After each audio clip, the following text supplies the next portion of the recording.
Hey friends, have you been blessed or encouraged or challenged by Theology in the Raw? If so, would you consider joining Theology in the Raw's Patreon community? For as little as $5 a month, you can gain access to a diverse group of Jesus followers who are committed to thinking deeply, loving widely, and having curious conversations with thoughtful people. We have several membership tiers where you can receive premium content. For instance, silver level supporters get to ask and vote on the questions for our monthly Patreon only podcast.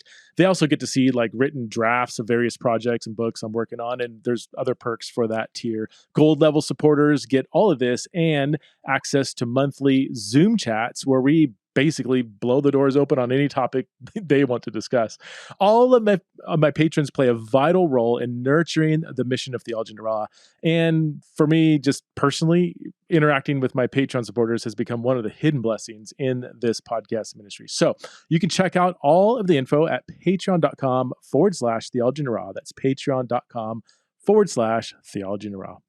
Hey friends, welcome back to another episode of Theology and Raw. My guest today is Brenna Blain. I met Brenna over Instagram a few months back, and she is one of the more requested guests that I have received from various people on social media. Now, some of you might not know the name Brenna Blain. In fact, a lot of you might not know the name Brenna Blain. But those of you who do know Brenna Blain are, I'm going to guess, incredibly loyal followers. There's a lot of people that absolutely love her voice. And as you will see from this episode, it's easy to love the voice of Brenna Blain. She is a committed Jesus follower, has had a rather turbulent journey that she talks in very open ways about on this podcast episode. She's been through a lot of stuff and has clung to Christ, or more importantly, Christ has clung to Brenna. And I just absolutely love her raw, her real, her authentic perspective on life, on the gospel, and all that comes with that. So please welcome to the show for the first time, the one and only Brenna Blain. Brenna, thank you so much for coming on this podcast. I've been really excited about this conversation. Yeah. You already know I'm really excited too. Well, I told you offline that like a while back, I think I was asking for, like on social media, who do you guys think I should have on the show? Or I forget the context, but like a lot of people were like, you got to have Brenna on. And so there was like, NT Wright, the Pope, and then like 5 Brenna Blain. So oh my gosh. Well, it's my social media mob. Yeah. You sicked your mom on me. Good. Brenna, let's just start for people who are like, who's Brenna Blain? Tell us who Brenna Blain is. Yeah. So I guess primarily right now I'm a mom. I got 2 little kiddos, a 4-year-old and a 1-year-old. I'm a wife. I'm 27 years old. And I tried to avoid ministry the majority of my life and found myself thrown into it and asking difficult questions, and then found that a lot of other people were also intrigued with asking difficult questions of the church and of faith. And so those are the circles that I kind of run in, and I still don't really know what I'm doing. I mean, I primarily speak and write, and that's what I really love to do, but I still don't really know what I'm doing.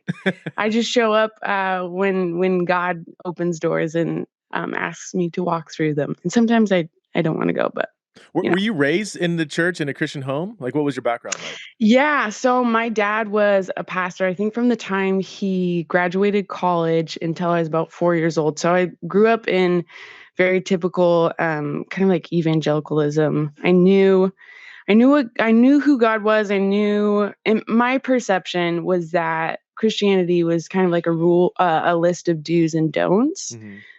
But that wasn't like, when I look back, I don't think that's how my parents presented Christianity to me, but I think that's how my young mind kind of understood it. That seems very natural. That's where we go. Like, just, right? I think kids just need that kind of binary, like, where's the line? What's right? What's wrong? Can I do the wrong thing? What happens if I do the wrong, like that? It's very kind of simplified. And I feel like sometimes, I don't know if it's been pounded into us vocally. It's just kind of in the air, like when you grew up in the church. So, like, I don't know. Never really thought about it, but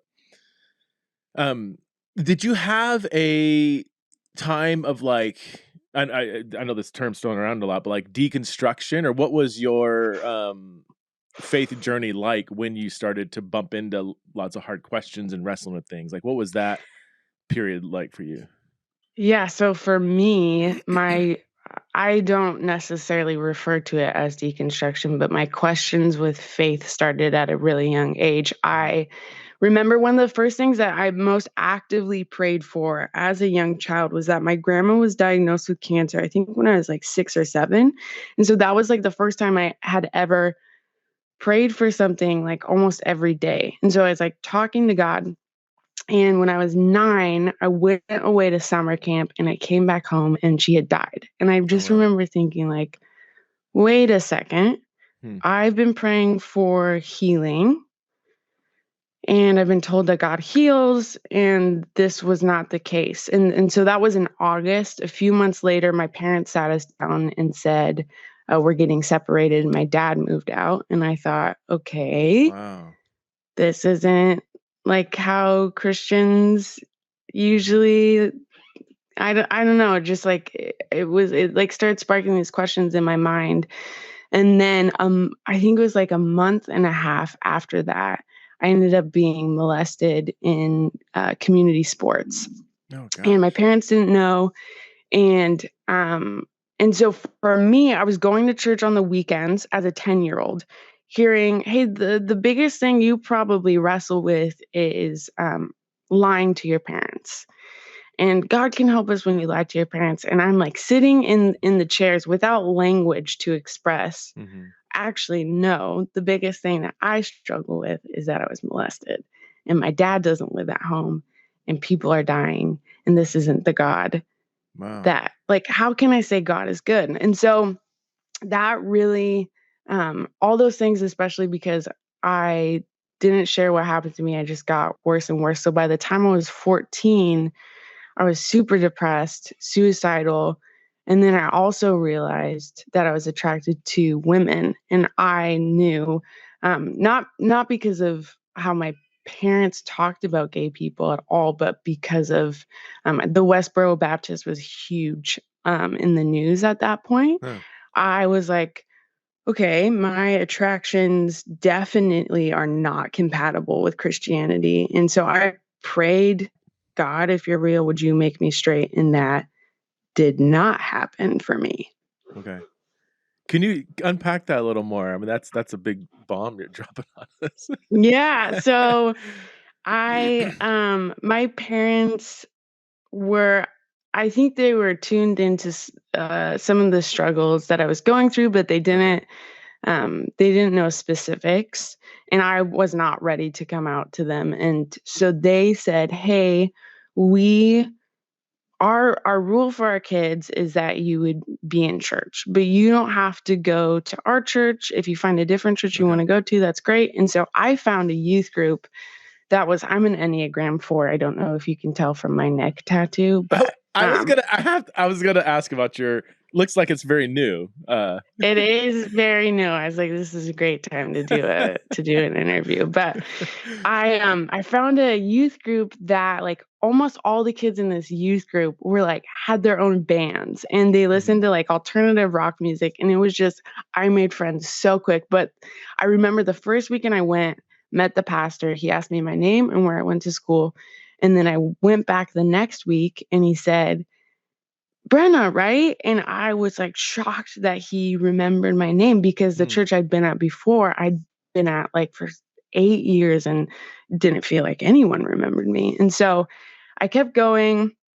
And kind of I've heard other people share about Tumblr on your podcast when you do interviews, but Tumblr was huge. And so Yeah. I thought, even though it had my name on it, I thought my Tumblr was very private. And so that was kind of like I was out to a few friends and then I Okay. was like out on Tumblr. And someone from my church found my Tumblr and Oh wow. told my small group leader. Oh wow. And she was young. She was like a senior when I was a freshman, and she was super great, but she said, I have no idea what to do, Brenna. So I just need to let you know I told John, who's our youth pastor. Mhm. And I freaked out because I thought he's going to ask me to leave. He's going to tell me that this is sinful. I already know this. And he's going to tell my parents. He's going to out me to my parents.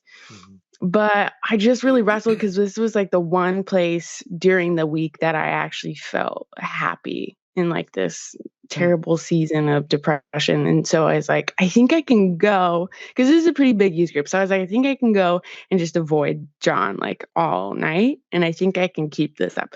This is not the case. I don't, when you're like 14, your brain's not firing on all cylinders, but showed up. And we make eye contact, and he says, "Hey, Brenna, can I talk to you later tonight?" And I just like, my heart sunk. And so we ended up sitting down after church, and he said, "Hey, I just need you to know that you are not alone. A lot of Christians struggle with same-sex attraction, and I'm really glad you're here." And then he either gave me a hug or like patted me on the back and then like got up and left. And that was it. And that like shocked me that it wasn't like this, you're terrible, you're going to hell, like all these things that I expected just didn't happen. And all of a sudden, and it wasn't that I was questioning, oh, maybe he has different theology than I thought he did. It was just he made that youth group a safe place. Like all of a sudden it was okay that I was there. And so I continued to go back, and that ended up being kind of a miracle that John said that, because later, I think it was like a year later, I had no real theology of sexuality, especially at that age. And so I thought, because I was not being made straight, that I was damned to hell. And so we did like a hot button issues series, and one of them is being gay sin. And so I went, and I remember that night just feeling like, I think I was like bright red the entire night. I just felt like everyone knew that I was gay and like that I was there, and that's not the truth. But the guy who was speaking was not same-sex attracted, not gay, but he talked about how he's like, it's so crazy when straight people get married, no one expects for their attractions to other people just like melt away. But what they do expect is this maturity in Christ to say no to these outside temptations. And I just don't know why we don't extend that to people who are same-sex attracted. Wow. And that blew my mind. I'd never heard that before. So all of a sudden, I was offered this piece of theology about sexuality that would allow me, if I came to the conclusion that God was real and that God is to be revered and God is to be trusted, that I could be in right relationship with him if I wanted to be. And so that I started that, I think that sermon lived in my brain for years, because I wasn't ready to make that choice, and I was still having conversations on the side with my friends who were out. How did you come out to your parents? Like, what was that like? And then I was dating guys, some friends, and it just like wasn't working out. But I ultimately was like, man, I don't buy any of this, and I think it's stupid, and I don't know. And Wait, so real I quick, thought, would you say don't buy any of this? Buy any of what? like The the Christian faith. stuff? Yeah. Okay, yeah. And so I went to a college prep high school that I was like, I got bad grades and I hated it. And I did not want to go to college. And so I was like, I need to run away from God and faith and all this stuff. And my parents were like, you just like go do something. Like I'm sure they knew some of what I was internally thinking, but they're like, just go, like, why don't you just go do something fun or get away, even if you're not going to go to school. And so I thought, like, the best way to hide from God would be if I went and did youth with a mission, because I think I could go and, like, if I went to Maui, I think I could surf all day and I think I could smoke a lot of weed. Like, I think that's what will end up happening. And that's Shout not out to what YWAM. ended up happening. Right? Like, it was just like it felt like it would make sense. And then I got there and it was crazy, because I think everyone who ended up there in my specific school, I think everyone was thinking the same thing.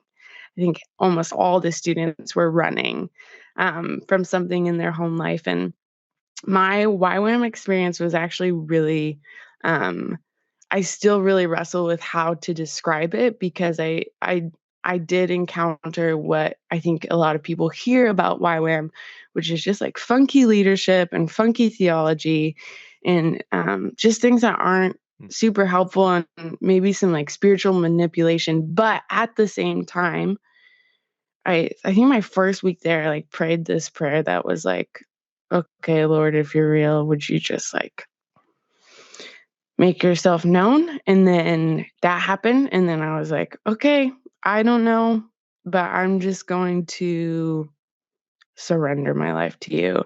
And that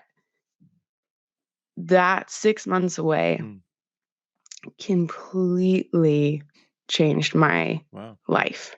Wow. So you covered, I want to say, about 5 years right there, right? You first came out or got outed really at 14, and then this is now you're what, 18, 19 at YWAM? Yeah. And was it so you said, was it the Kona campus or is there one in Maui too? I was in Maui. Oh, Maui. Okay. I got a good friend at the Kona campus right now. So it was at YWAM that you had this encounter with Christ, for lack of better terms. I mean, that was, a turning point in your life. And then obviously your same-sex attraction went away completely because now you know Jesus, right? Oh yeah, totally. Gone. No, I remember saying to a girl we became really good friends with while we were there, I said, because there was a thing where it was like, even if you had kind of dealt with your past sins, like everyone confesses their past sins no matter what to everyone, which was one of those things I was like, I don't think that's super healthy for like 18-year-olds in a super emotionally charged atmosphere. But my friend said, I told that to her, and she said, Brenna, I love you. I don't think of you any differently. Under no circumstances should you share this with anyone else here, because I think you would be sent home. Really? And I clinged to that. And looking back, I think that was like wisdom from her. And I think I would have been really, really hurt if that would have happened. And so internally, I ended up like during that 6 months, like talking to the Lord about marriage, talking to the Lord about my sexuality, and just saying, okay, Lord, you know that I have always had a desire to have a family. You know, I have a desire to like spend my life with someone, but also I don't believe being alone the rest of my life. If it means having you, if it means running after you and chasing you, I think being alone would be okay. Like, I don't think it would be the worst. And so that's kind of that was the time when I landed with sexuality going, I don't think I'm going to be made straight. I do think this is going to be a struggle for the rest of my life. I'm okay with that. I believe the Lord will be sufficient in my temptations and my struggles, but I'm also going to live by this biblical sexual ethic. Did you wrestle with an affirming view, like a bit like from the Bible? Like, there's lots of Christian authors now defending an affirming view of same-sex marriage. Did you go through a theological journey where you were kind of like weighing both sides of that debate, or was it really clear from the beginning of your journey what the Bible says? I did not travel through the theological arguments until after I got married. Oh. And I read your book, and I had a little bit of a crisis because I felt like when I was reading through People to Be Loved, like we were going in a direction that I was really nervous about. And then we got to the end and it was okay. But I think we read that. I think I'd been married for like a year at that point. Because I had been, well, there's a whole lot there, and we can kind of splice that out later. But go for it. I ended up. Yeah. I ended up. So I got home from YWAM, and this was the first time I went off mental health medications, because I was put on mental health medications at 14 and was on them all through high school, always at YWAM. Came home, really felt like I was healed, like the Lord had done a work. I was really just had never felt that way before. And was kind of just working through while I was at YWAM, got I did not grow up charismatic whatsoever. While I was out, I received many words from people about being in ministry and teaching and speaking. And I thought, you're out of your mind, because I've never spoke. I absolutely have no desire to be in ministry. And it's just like, it doesn't make sense. And then I got home and I just could not stay away. I think specifically like from youth ministry, Okay. because I was just like, there is so much that the Lord has for teenagers that I wish I knew how alive Christ is when I was in high school. And so it was like a month after being back, a guy called and said, "Hey, could you speak at our youth group?" And I said, "Okay." And so I ended up going, "Okay, Lord, you keep putting me on a stage, which is fine. That's fine. But I am not equipped to do this. So are you asking me to go back to school to study theology? Like, do I have to do these things that I hate?" Because also, my 4 years during high school, I went to Mars Hill in Portland, Oregon. Oh, okay. So that's a whole piece. It's probably Right, important. whole other thing. But all that to say, my idea of theology were people who were into theology were really mean, reformed Oh my gosh. people. And like, that was it. And I was like, I don't want to do this. Like, I don't want to. So I ended up at Multnomah, and Brad Harper was actually my theology professor. Oh, And no so, way. Okay. yeah. And so it was just, I ended up there, and I ended up as working as a youth pastor, going to school for theology, and I had just gotten married to my husband Austin, and I all of a sudden stopped sleeping. This is really weird, but I just like couldn't sleep. And then this is in 2017 when I entered ministry vocationally. Couldn't stop thinking about death.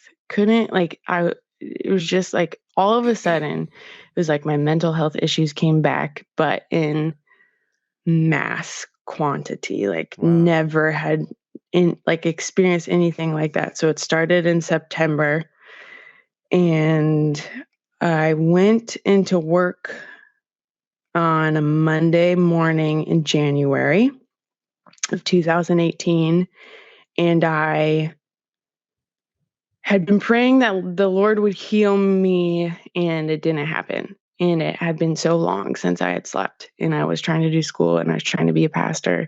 And I thought, well, if I'm not going to be healed, I might as well just go be with the Lord. So I'm going to kill myself. I'll just do that. And so that was Monday morning. I met with with John, who was my youth pastor, who is now my supervisor training me. And I said, I'm praying about stepping down because I didn't want all this to come as a shock. And he said, okay, we'll pray with you. Why don't you step out of your meetings for the rest of the day? And so I knew that I could go home, attempt suicide, and that I would probably die before my husband got home from work. And so I went to my office, and I felt like I couldn't leave.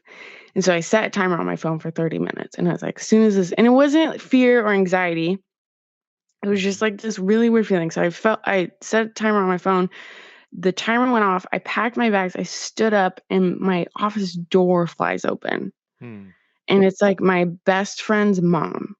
And she said, "Do I need to take you to the hospital?" And I was like, no, that's weird. And she said, "Brenna, you need to sit down. Do I need to, is there any relief in the idea of taking you to the hospital?" And I broke down. And she had gotten coffee with someone and was driving back to her house and felt like the Lord said, "Could you pull over and pray?" So she pulled over and started praying. And while she was praying, she felt like the Lord said, "You need to go get Brenna." And just miraculously, like in the minute that I was going to leave my office to go home, this woman walks into my office. And so she takes me to the hospital. And it was not a secret that I had been struggling at all. I was pretty open with people, and I had a friend who said, I want you to meet with this guy.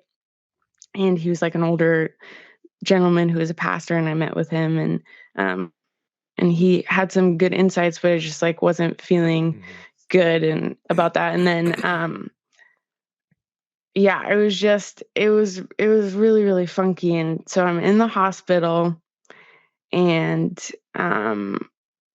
the nurse is like taking me through, I promise this is all connected. The nurse is taking me through like getting all my blood stuff going. And was asking me, and he knew I was there on suicide watch, and asking me these questions. And for some reason, I think he asked what I was doing. And I said that I like went to school for theology. And he said, oh, my wife goes to Western. And I was like, oh, cool. And he goes, yeah, you know Gary Brashears? And that was the man that I had coffee with. Okay. That I had just met. And I didn't really know anything about him besides what I knew from going to Mars Hill. And I was just like, why am I in the hospital? Why did someone pick me up? Why does this nurse know this guy? Then I get transferred to a psych ward. And that night was like, my husband followed me up, but he wasn't allowed to come in, and they were switching the nurses' shifts. And so the nurse said, you're going to be alone for like an hour. And I like sat on the edge of my bed and was like, this is terrible, because the locked units are a lot like jail cells. And that was like the first time in my life ever where I had been completely alone. Like no one was allowed in my room. No one was coming to visit. And I just remember thinking that verse that I hate, do not be anxious about anything, but in everything, prayer and supplication, make your requests known to the Lord. And I was like, well, that's all I have. Like, that's all I can do, literally, because I have nothing. I don't have a phone. I can't see anyone. I want to die. There's nothing in this room I can kill myself with. So I just said, okay, Lord, like, I asked you to heal me. That's obviously not your will for me. But would you be with me right now? Wow. And I slept for the first time in like 6 months. I slept for 8 hours straight. And I think about that moment because there is nothing else that makes sense other than that the Lord was like, yes, I'll be with you. And so the next morning, the psychiatrist walks in, and he looked at my chart and said, did you do YWAM? That's the first thing that came out of this man's mouth. And I'm like, you're a doctor. You're not supposed to be asking faith questions. And he goes, you just look like you run in those circles. And I said, yeah, I do that. And then he goes, so how does trying to commit suicide fit in with your theology? Wow. Yeah, this is a psychiatrist in a psych ward in the middle of nowhere. And I just said, it doesn't. And he said,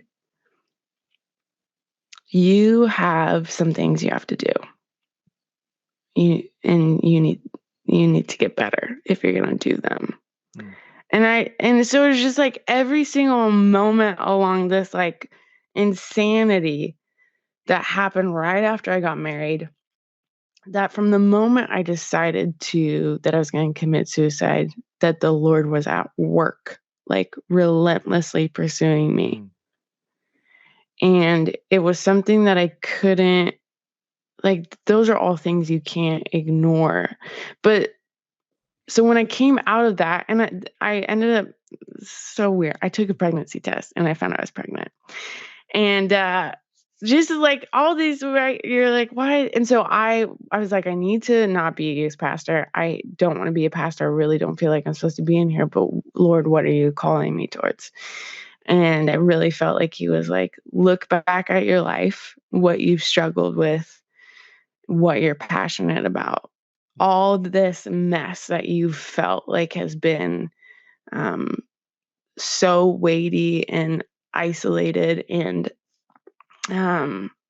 just that you've wondered, why have you gone through this? Like, this is what your ministry will be like. And so that's still very much Mhm. unfolding. Like, there are things where I'm like, okay, Lord, I Yeah. don't know what I don't know what I'm doing this week. I don't know what Yeah. you want me to do, but I think because of walking through those things, um, that I've found myself to be continuously passionate about the spiritually suspicious, Mhm. and those people who are saying, I just think so many of those things lead people to deconstruction or lead Mhm. people away from God. And when I look back at all the things I've walked through, it's insane to me that I believe the Lord has unveiled himself Mm. through all those things.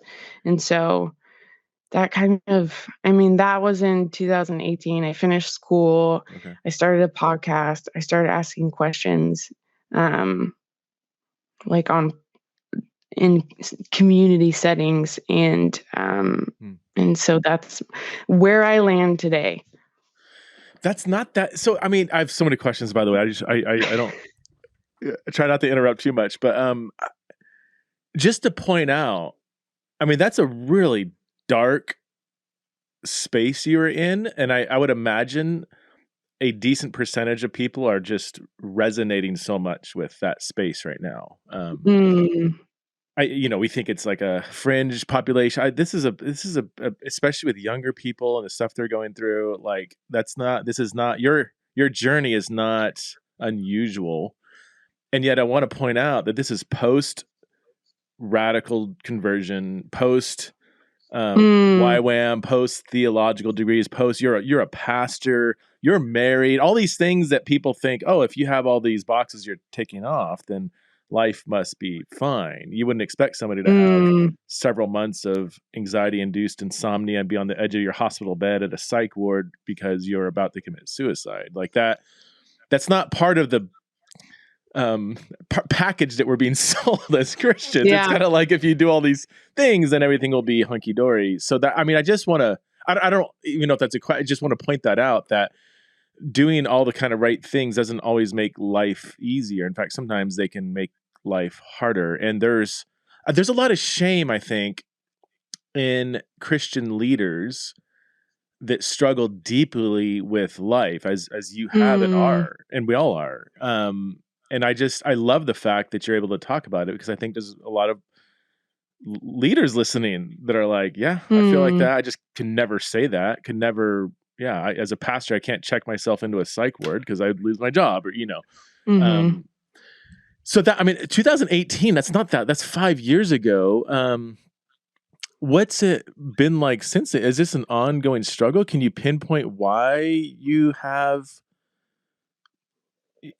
Can I say anxiety? Is that the right word? Like a struggle with Yeah, anxiety that well, leads to so when I insomnia? was in the psych ward, I got, which is really curious. So in September, I noticed all that anxiety. So I went back on a medication that had worked for me. I think it was an SSRI, and um, I got diagnosed as bipolar 2 Okay. when I was coming out of the psych ward, and they said, "Hey, by the way, that medication you were on was not making you better; it was making you worse." And it Okay. basically put me into a medically induced, like, mania Oh for gosh. the entirety that I was taking it.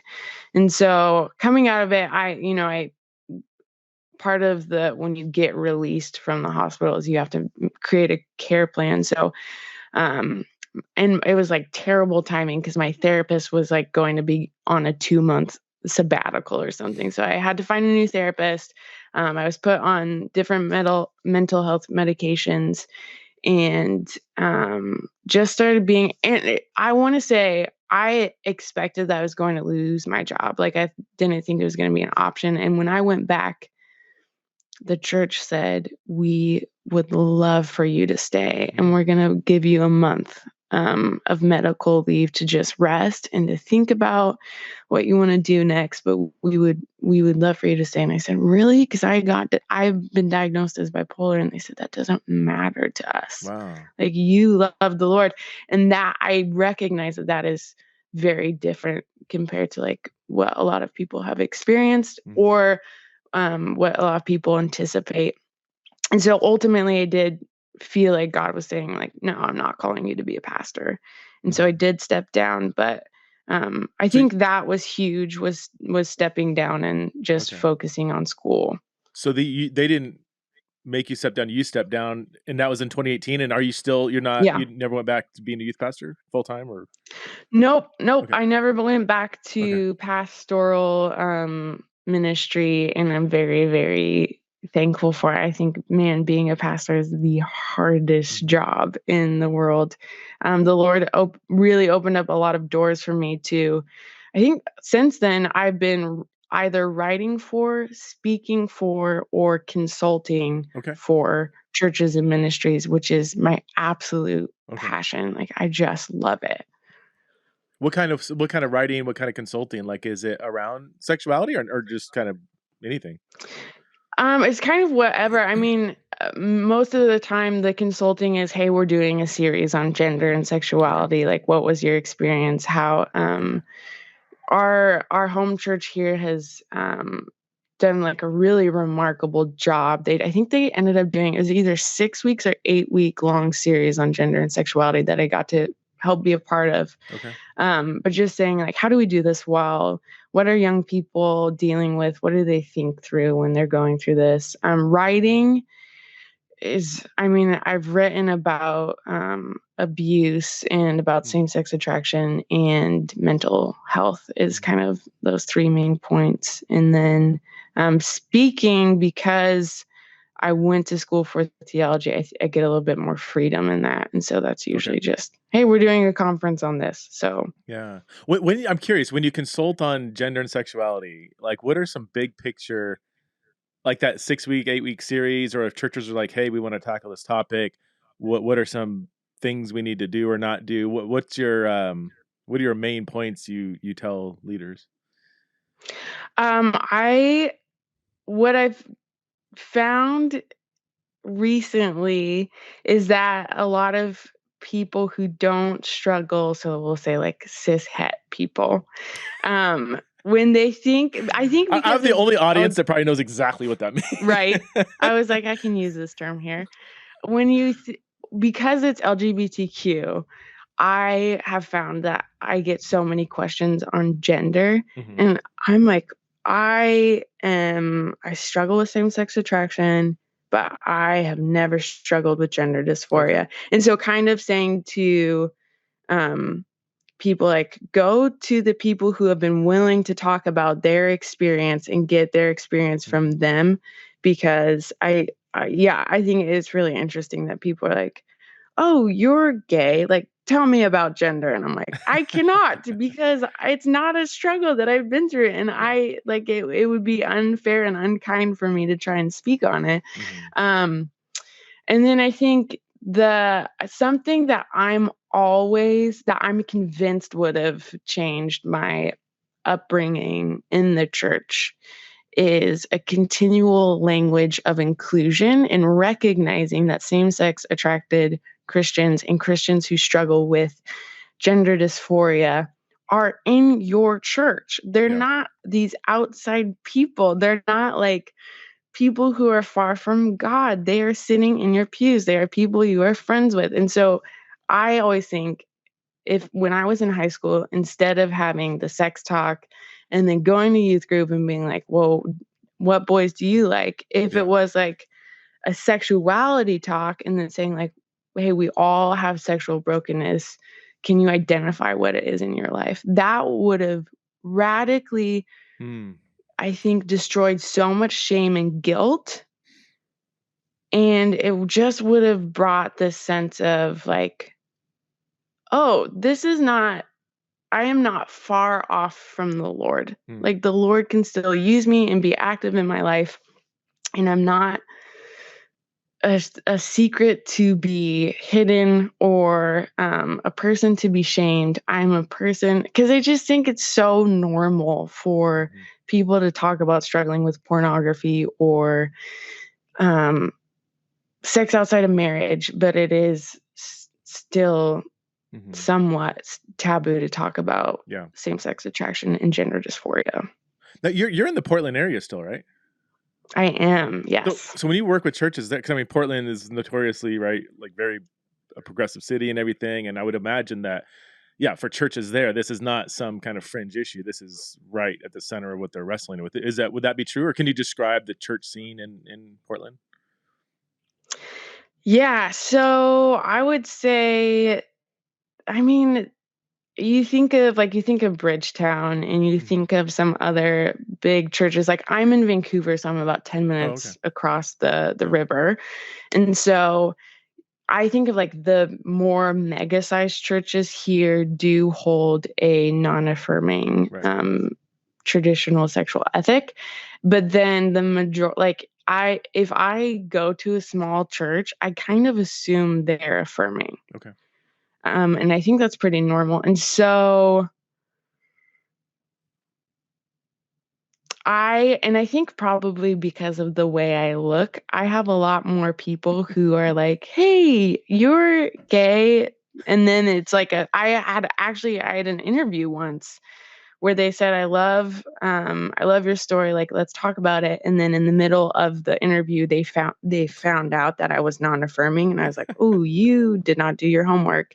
And that was like wildly shocking. Yeah. And it just made a really strange interview.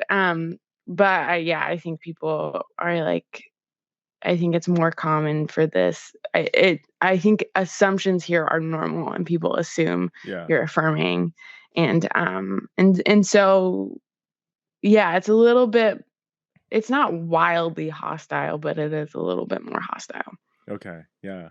What are some other going back, like when you talk to if churches are going to dive in and address the topic and disciple their people? So a big one you said is, you didn't use this phrase, but I think it's kind of what you're getting at. Like, not making this isn't an us versus them. Like, this isn't out there.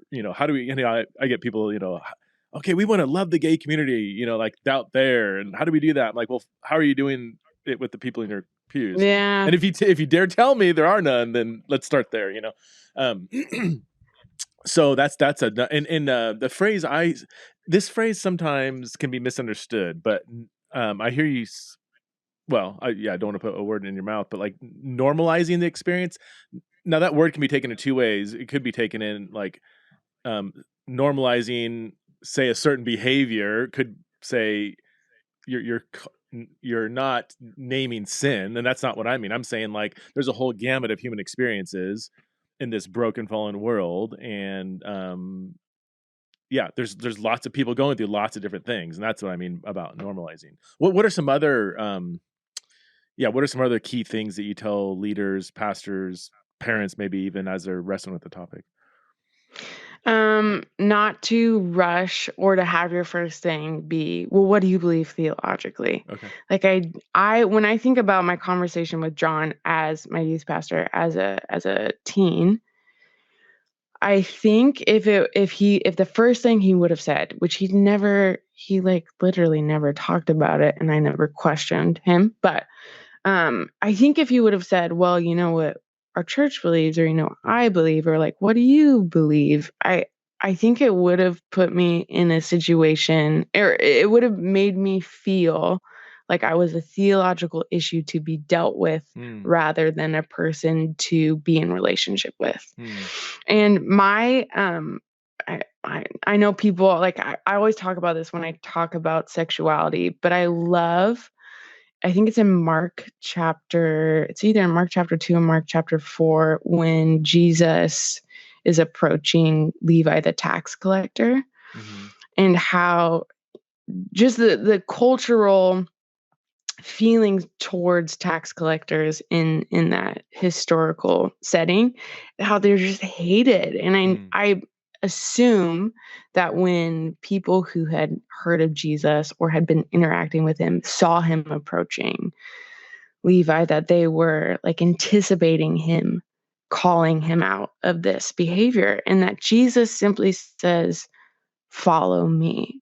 And in that gives Levi an opportunity to see the person of Christ, to experience the person of Christ, and then decide, am I going to actually follow Jesus, or am I going to return to my tax booth? And I think it's so unfair when we call people before they ever know the person of Christ to the standards of Christ.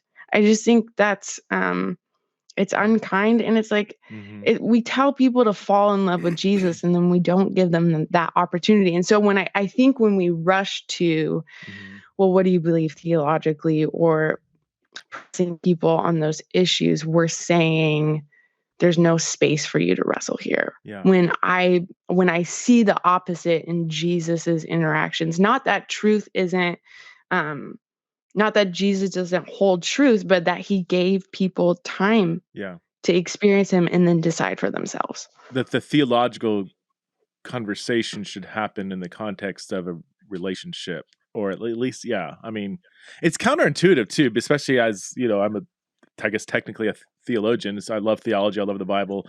And I often give this, I mean, honestly, Brenna, the same exact advice, like, especially with parents with LGBTQ kids. The number one thing is don't front load or rush that theological conversation. And it's almost like some people at least are like, yeah, but okay, when can we get to Leviticus? When, I'm like, just that eagerness makes me nervous. Like just lay that thick relational foundation, because any kind of profitable theological conversation, you can have a theological conversation. It won't be particularly profitable if there's not this relational collateral that you've built with the person you're talking to. And I've often felt it helpful to let the person lead the theological conversation when they're asking the questions, when they're like, okay, what does the Bible say? Typically that won't happen unless they feel like they're in a safe relational space, where if they give a wrong answer, if they don't have the right answer yet, they know that's not going to break the relationship, but that might take time to lay that collateral down. Anyway, I'm glad to hear, because you're affirming what I've been saying, but it's so helpful for me to hear you affirm it, because you've been on this journey. And I do wonder if there's a generational thing here too, because I found that everything you said and what I've said seems to ring very true with people kind of under 30-ish. And sometimes it's hard for people my age or older. I'm 40. I just turned 47 yesterday. It's harder for us to do that, to delay a theological conversation, because this is so important, right? It's God's word. And it's not about diminishing the importance of God's word. It's about creating a place where somebody can actually receive, right?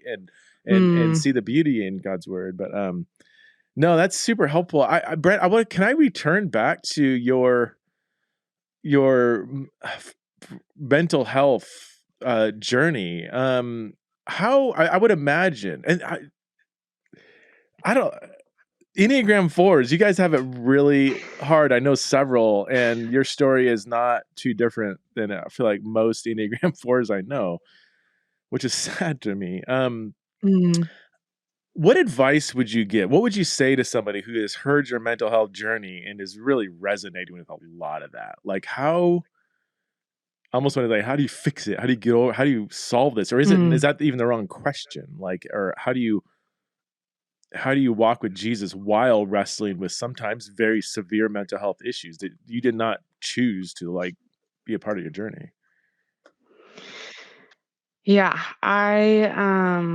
I think it was like 3 weeks after I got out of the hospital, I was slated to teach, and they said, you can teach if you want, but there's no pressure. And I thought, I'll teach. Let me see. I'll just find something. And I remember I was flipping through the Bible, just asking the Lord, okay, what do you want to say to these kids? And also, it's not for me. It's for these kids. Don't talk to me, because I don't really want to talk to you right now. And I came across the story of Lazarus, and was just reading it, because I had never really sat down and read through it, nor had I really ever paid attention to Mary and Martha and their point of view in the story, and just found it really incredible that these people they didn't just know Jesus, they were friends with Jesus, saying, we know the Lord of the universe. Surely he loves us. Surely he will come and heal our brother. And I found myself reading that thinking like, that's what I've been saying this whole time. I know the Lord of the universe. Surely he will come and heal me. And reading, and Jesus doesn't come. Like, he hears and he doesn't come. And he says he's going to stay a few more days in the town that they're in. And just thinking like, Jesus, you jerk. Of course you're going to, like, you did this to them. You're doing it to me. And then just came to the part of the story where the sister runs out and she's like, if you would have been here, my brother wouldn't have died. And how heavy that must have been. And then when Jesus like goes into the house and mourns with them, it says Jesus wept, thinking like, why are you weeping? First of all, like, you could have showed up, you could have been there, then you didn't, but you also know you're gonna raise him from the dead. So why are you weeping? Why are you wasting time? Like, get into the grave and get this guy up. And just feeling like the Lord said, Brenna, I am not a glorified superhero. Like, I don't just come in, fix a situation, and leave. I desire to have a relationship with you and to be with you. And what you haven't realized is every day that you prayed for me to heal you, you did not ask me to be with you. And I just want to be with you. And I know that, like, the future of my mental health was unknown and is unknown. But I remember reading through that and then going back to the Israelites in the wilderness saying, like, why can't we just collect manna every once, like on Monday morning, and then have it for the week? And how the Lord was like, you have a need and I want to commune with you. And realizing this is the worst thing I have ever been through, but I believe in the Lord, and I have missed the fact that God wants to be with me. Like, I love in Psalms when it says, like, even if you make your bed at the gates of hell, I will be with you. Because I always think it's like this will, like, rescue me. And there's something so wildly beautiful that I know when I die, I will be made whole. So maybe I won't be made whole now, but even in that, maybe not.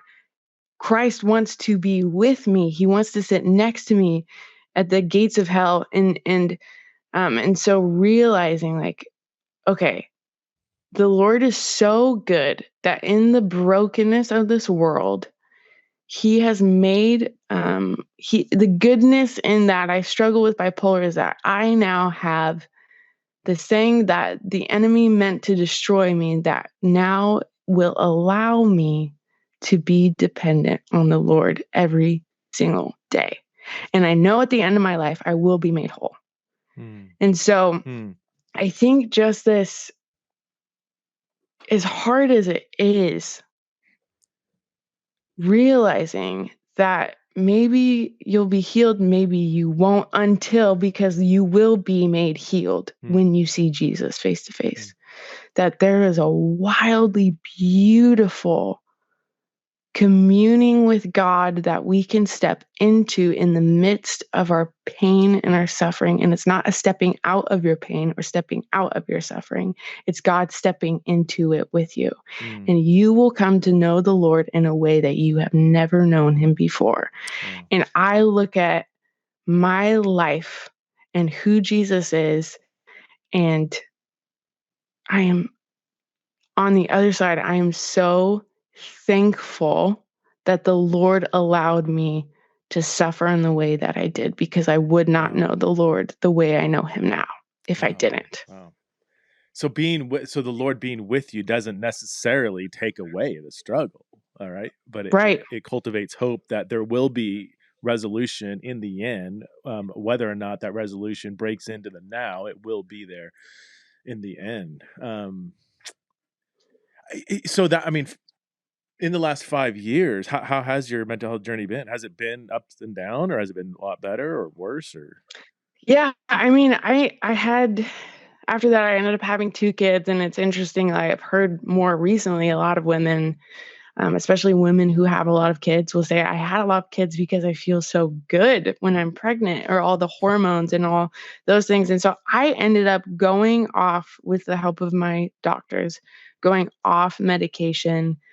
Literally, I think it was April of the pandemic. okay, And I've been off, and I don't wanna say that as it being, like, the ultimate goal of someone who mhm, struggles with mental health, because I might have to go back on mental health medications, and if that's the best thing for me, that is the best thing for me. But these last, I think it'd be almost 3 years or 3 years, I don't know, have been, um, just really, for the most part, really, really, really good. And I think another thing that's part of that is before that, I always thought, I want to get married, I want to have kids, mhm. and I just want to be a stay-at-home mom. And then I went to school and I realized how much I love work. And then I thought, well, I can't really work because I do ministry, but there's not a huge need. And then the Lord said, well, there kind of is, Mhm. and has given me things to do. And so I've found, a lot of, like, mental stability to do, and having, things to work Mhm. on. And, so, yeah, it's been, there have been difficult moments, but for the most part, it's been a really, really good last 3 years. Okay, wow. It's something we haven't even talked about, if you don't mind talking about it, because I know it can be a hot button issue. But I mean, you are in what some people might, I don't, do you like the phrase mixed orientation marriage? I don't know if you use that phrase. Some people like it, some people don't. But Oh, I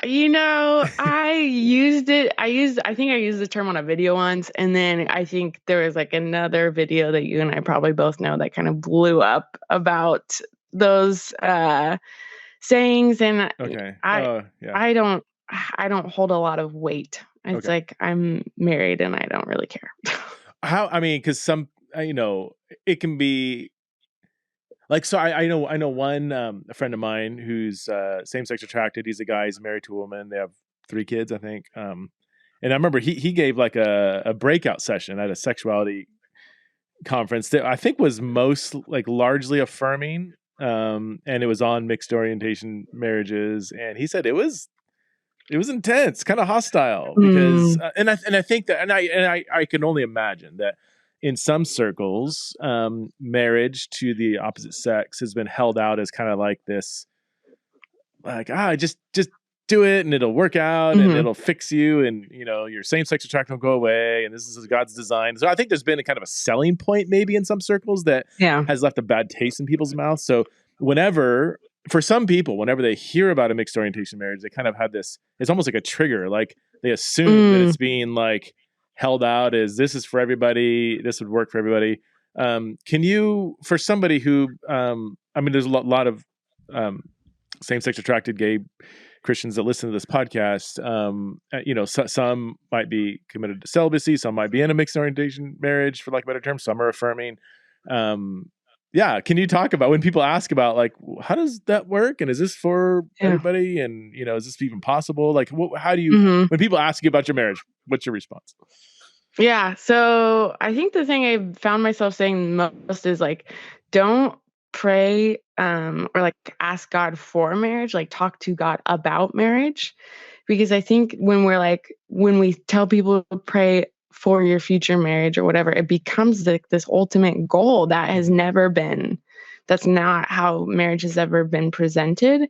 And, when I was in YWAM was when I kind of, I think I received clarity about the function of marriage, and marriage being ministry and a partnership with people. And yes, there are things, like sexual attraction matters. And so it wasn't, for me, why I didn't, like, say commit to vocational singleness is because I felt like maybe there will be someone someday that I fall in love with. I don't know. And if say fall in love with, that's really cliche, but someone who I have a desire to spend the rest of my life with. And Austin, I met him when I was 14, Oh, actually, and wow. he was ended up being a youth leader at the youth group I went to. And so I knew him by proximity, but really didn't know him well.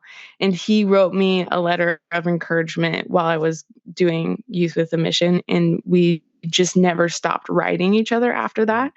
And I remember thinking, man, this guy's really become my best friend, but I'm not physically attracted to him. I don't really know. So it just like doesn't feel possible because I can't will myself. And I really do think same-sex attracted people, like a mixed orientation marriage, can be risky, especially when like that part doesn't come. And so I just kept, like having an open conversation with Austin, and with the Lord, and kept saying, okay, Lord, like I would love to marry my best friend. I would love to spend the rest of my life with Austin. I would love to raise kids with him. I'd love to do ministry with him, but I can't be faithful in the sex part of our marriage, like if this doesn't work for me. And it's not everything that marriage is about, but it's an important part.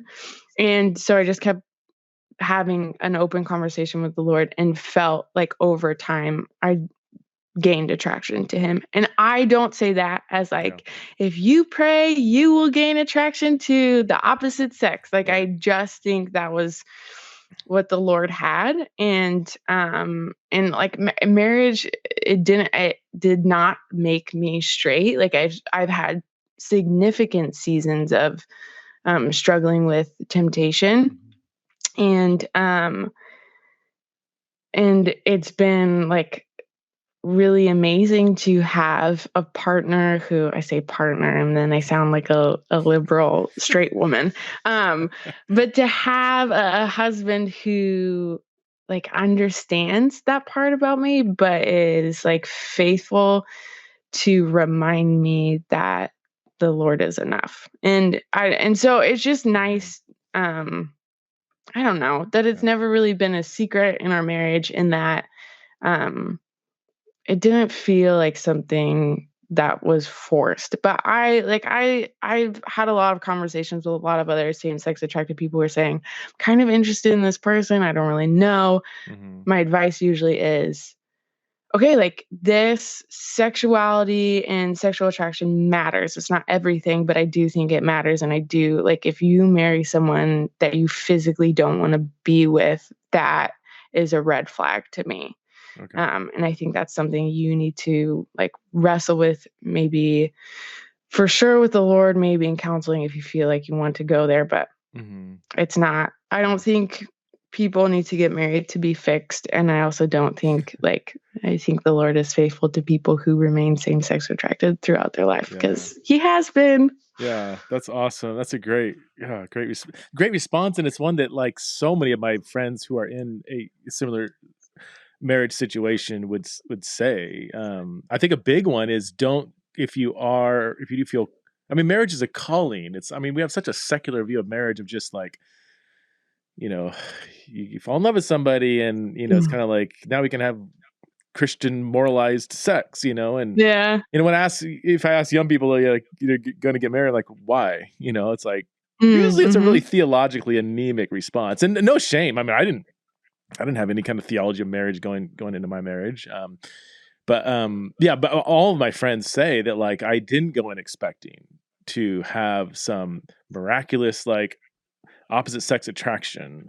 But most of the ones I know that have healthy marriages, they said I unexpectedly did develop you call it maybe not even sexual, but just a holistic kind of attraction to my spouse. Even though I still had same-sex attraction in the world out there, I had this kind of unique love and bond to my spouse that I didn't expect. It included maybe some romantic or sexual attraction, but it was, they always describe it as in more holistic terms, this relational agape love bond that I had with my spouse, and admiration that I had for them as a person, this partnership we have as a ministry team or whatever. what was kind of the foundation that drove this, bond that I have with them. So, I know you got kids to go attend to. One last question: can you explain your pretty BA neck tattoo to us? So it looks like a butterfly with almost like an Iron Maiden kind of skull going on in the middle. So there's something in depth going on here. Can you explain it to us? Yeah, I know I'll make some people upset. It doesn't have any meaning. I just like it. Okay. It is a moth, and there is a big skull in the middle of it. I love skulls. I've had interesting reactions because I have a few other skulls tattooed on me, and people are like, Okay. I know you love Jesus, but I just feel like skulls are evil. Yeah. And I'd say, well, man, there's so much beautiful imagery surrounding skeletons and skulls and like new life in the Bible. And so that's what it is to me. But for me to say like that's why I got this would be a lie. I just have my dad used to take me to look at motorcycles growing up, and so just have always had this profound love for traditional tattoos and just have wanted to be covered in them. Really? My entire life. So that's what my husband's well, that's the joke, is every time I speak, if I get a stipend or I get a honorarium, then it goes to my little tattoo budget. But I don't tell people that too often because I think it might make people upset. I won't tell anybody. Okay. The butterfly and skull does have kind of a contrasting symbolism, at least in our society. So it does have it could have a lot of deeper meaning if you wanted to milk it. So it's funny. I have a few tattoos, not many. I would lean more towards I would probably cover my body. I don't know. Some days I'm like no, and other days like yeah, why not? Let's just go for it. But I'm getting kind of old, so that when you do it in old age, it's a little like you look like a try hard. But the one that I really wanted, and I don't think I will get, is the depiction of Ezekiel 37, the Ezekiel breathing over the dry bones, and so you have this graveyard coming to life. So very, very, tons of skeleton skulls. It could be, again, it really very much could be right on the cover of an Iron Maiden album. But that's been like a profound passage and even just theological theme for me. Just this graveyard of Israelites, and God is breathing life into them, and they're coming alive. And that whole the Spirit giving life in that passage underlies so much of New Testament theology. So really rich theological symbolism. But I could if I got it, I could easily join a biker gang, and they would fit right in. So kind of a win-win. Brenna, thank you so much for the chat. Really appreciate you. And keep doing what you're doing. We'll keep you up in our prayers. You have a book you're working on, and I want people to be able to find you. I know you're really active on Instagram, and you have great content there. So where can people find you, and tell us just briefly about your book? Yeah, so you can find me on Instagram. It's at bun on my head. That will just always be my handle, but you can search Brenna Blain, Blain, Blain. I'm the only Brenna Blain in North America. So it's pretty easy to find me, spelled that way. So without an E at the end. And I am writing a book called Can I Say That? How Unsafe Questions Lead to the Real God. And throughout my time of ministry and just what I've experienced in life, I've found that the overwhelming consensus is that questions, doubts, and suffering serve as an off-ramp to faith in people's lives. But when I look at what I've gone through, I think that when we lean into them, they unveil the person of God deeply to us. And so the book is kind of saying, hey, progressivism is saying burn it to the ground, and legalism is saying don't you dare say this out loud. But I think God is standing in the middle saying, let's walk on a journey that will look radical to people on both sides, but will come out the end with a deep sense of knowing who God is and knowing how to voice our unsafe questions out loud in community and walking through them. So it's really meant to be not necessarily an answer to deconstruction, but to step into the spaces of deconstruction with maybe a voice that hasn't really been elevated in those spaces. And so I'm really excited. I'm working on it right now, so we've got some time, but if you join me on Instagram, there's regular updates on there. And so Cool. I'm really excited to be putting that out.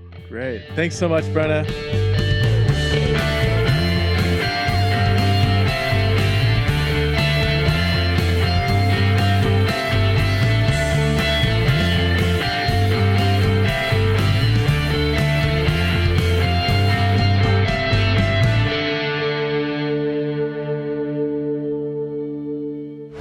This show is part of the Converge Podcast Network.